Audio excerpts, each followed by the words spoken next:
A gentle, slightly melancholic folk melody plays for a few moments before fading into the sound of a quiet workshop. The rhythmic tap of a hammer on wood mingles with the low hum of a forge, carrying the scent of metal and honest labor. This was Elara's world, her workshop, her sanctuary, her rhythm. Strong of hand and stronger of heart, she poured herself into every creation, each piece a testament to her dedication. But on that day, as she worked, the very earth betrayed her. A low rumble swelled into a violent tremor, shaking the foundations around her. Dust rained from the rafters like a forgotten winter's snow. The shaking subsided as suddenly as it came, leaving a stunned silence.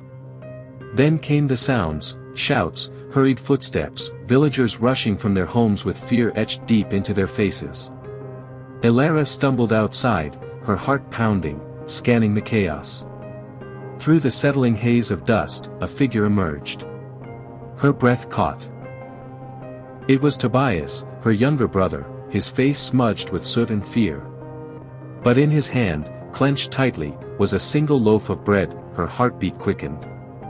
She didn't need to be told what this meant. The king's enforcers would be coming. Their law was merciless, and the punishment for theft was absolute.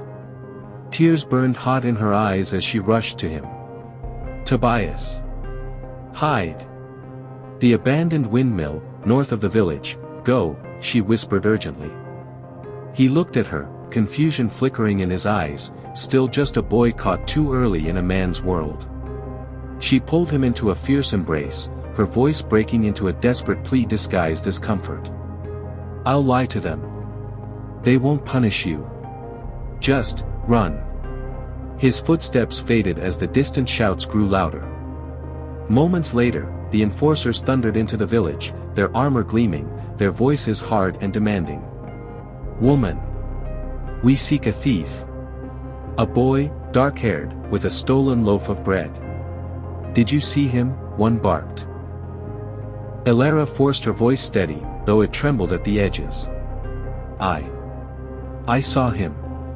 He was very injured. Perhaps dead by now. The tremor, it was terrible. One of the enforcers sneered. Dead? Ha! A thief's just deserts. Their laughter rang cruelly as they rode off, leaving Elara sagging in relief. She had lied, a heavy burden on her soul, but necessary to shield her brother. Days passed, turning into a week, each one a prayer whispered in thanks for Tobias's safety. Then came the morning when the drumming of hooves shattered her fragile peace. The enforcers had returned, and this time Tobias was with them, slumped, defeated, dragged between their horses. A villager, seeking favor, had betrayed him. Elara's gasp turned to a choked sob as shame and despair consumed her. Her lie, her sacrifice, all for nothing.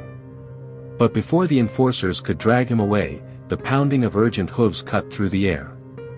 A messenger, dressed in the royal colors, dismounted swiftly. Halt! He commanded. I've come to inspect the food stores. Why our granaries are depleted after the tremor. The enforcers, taken aback, obeyed and led him to the village bakery. There, amid the wreckage of broken shelves and scattered flour, lay a single, untouched loaf of bread, the very one Tobias had carried. The truth unfurled like sunlight breaking through storm clouds. The baker, fearing punishment for his own dwindling supplies, had framed Tobias. The boy, innocent and hungry, had only taken the last visible loaf, never knowing of the deceit spun around him. Relief and anguish warred within Elara. Her heart ached with the weight of the revelation. Her brother had been innocent all along. Her lie, though born of love, had twisted into a thread in a web far larger and crueler than she could have imagined. Sometimes, the truth is not what it seems, and even the purest intentions can be caught in the currents of a greater deception. What became of Elara, Tobias, and the deceitful baker? Whether justice, mercy, or tragedy found them, remains a tale for another time, another ripple in the golden river of stories. The folk melody swells once more, carrying both melancholy and hope, as the tale closes with a gentle farewell. Until we meet again, may your paths be true, and your hearts full of light.